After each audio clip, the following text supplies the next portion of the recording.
What's this thing we're under here, Merlene? Pyramid? Oh, yeah. I heard a guy on Johnny Carson talking about pyramids. Pyramids are very strange objects. You're a very strange object, Merlene.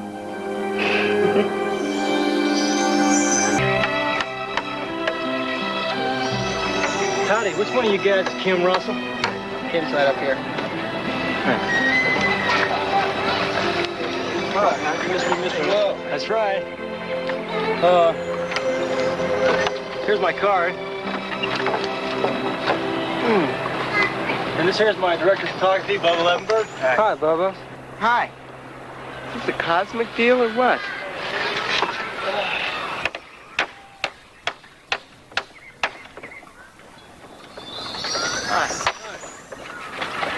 You must be into films. That's right. But I'm really interested in what you do. Well, I build pyramids. You make films, I build pyramids. Why are you building this one? We're going to have a little gathering inside it, have an afternoon of music, watch the sun go down from inside the pyramid, and have an evening meditation. How do pyramids affect human beings? That's a good question. I hope we'll find out. We're composed of some of the same thing that the animals are. We may be affected by our chemistry. It may in turn have an effect on our consciousness. I see. Well, one of the reasons why I came down here is that I'd like to do a documentary on it. Great. What do you have in mind? Well, we could start by filming this one. All right. Good.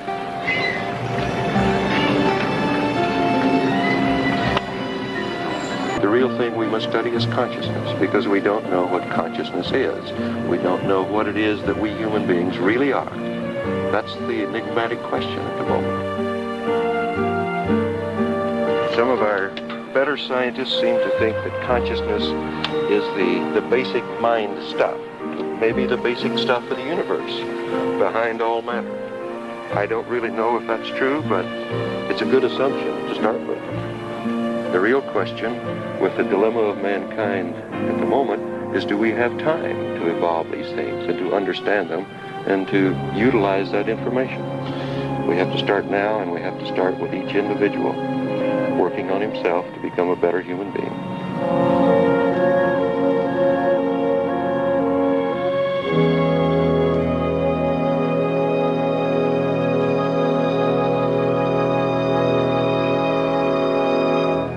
There are some men who see what is and ask why to what life brought. Then there are some men who see what's never been and ask why not. History's course is changing, story can be told. One of pioneers, new frontiers, and the age of gold. Secrets of the pyramid, the riddles of the Sphinx, the magic of the crucifix. It's all in what you think. Come home, all of you pilgrims, you strangers in this. Ours is the most technically advanced civilization the world has ever known. But we still wondered if some of the ancient civilizations didn't know a few tricks that have been lost to us through the centuries. For instance, science is still at a loss to explain how mummies were so perfectly preserved inside the great pyramids of Egypt. Today, a growing number of people believe the answer to that riddle, and many others, is the shape of the pyramid itself. Maury Oliker reports. Don't be alarmed by the term pyramid power. It's not a political movement to restore the pharaohs of ancient Egypt, but people who believe in pyramid power will tell you those long-gone rulers of a once great civilization knew the secret to a mysterious power that we are only just beginning to understand. Strange energies generated by the Earth's magnetic field and captured and focused by the pyramid. You can build your own pyramids.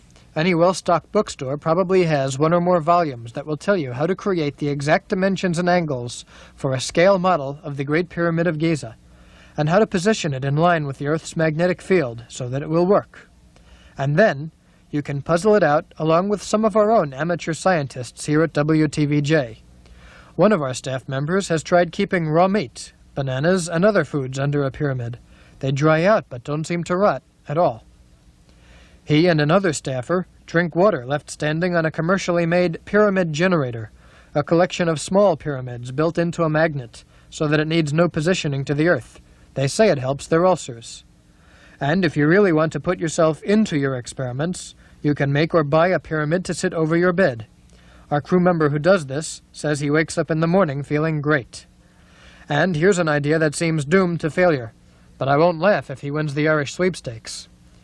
There are gurus of pyramid power, people who research the phenomenon, write books, and give lectures. One of the best known is Pat Flanagan, who talked to me recently about the practical uses he foresees for pyramids. Well, we have two areas. One is an area of hardware, and one is a new seed stimulant that we've developed. We call it an electrocatalytic seed stimulant, using these energy fields. And last year, in the first crop testing from Indiana down through Texas and a wide variety of climatic conditions, we have obtained a 300% increase in yield in various grain crops.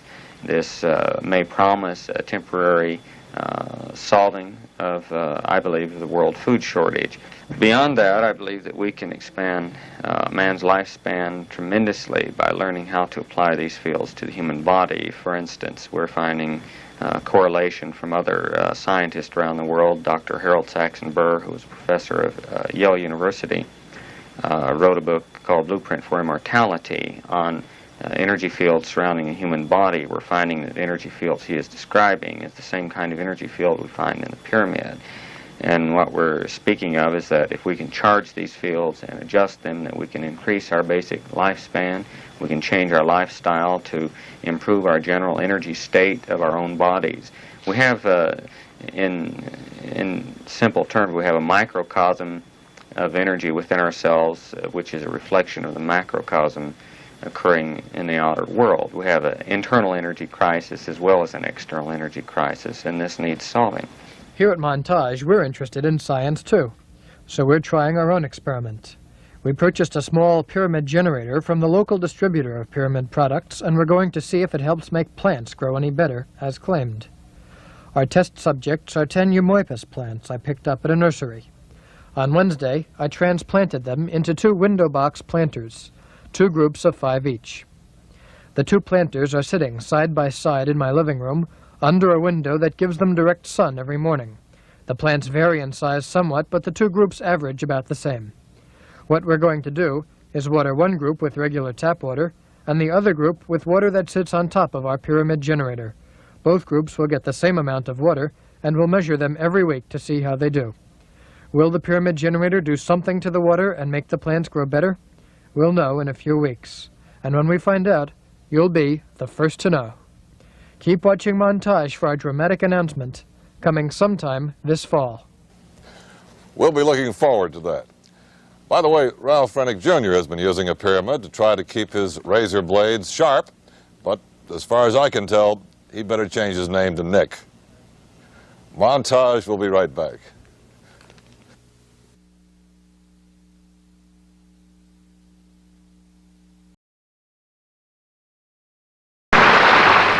Throughout recorded history, great men of genius and insight have shared one mystical truth that unified man's total spiritual awareness. What is that truth? It's the universal miracle of pyramid power. The ancient lines of the pyramid focus and concentrate those powerful rays into a miraculous healing and preserving force that can mummify dead animal tissue as it mummified the pharaohs of old. So stop wasting valuable time and money on dead-end spiritual pursuits. Listen to these testimonials on pyramid power. My cold sore went away. I thought my mother would call, and she did. I dreamed about fish and had fish for dinner. So send today Pyramid Power, Great Pyramid, Giza, Egypt. Now available in groovy denim. How ridiculous. Yeah. Hey, starting to rain. Oh, let's get out of here. Yeah. You forgot your hat, didn't you? Yeah. Well, I tell you, I'm gonna get drenched. You put the top up.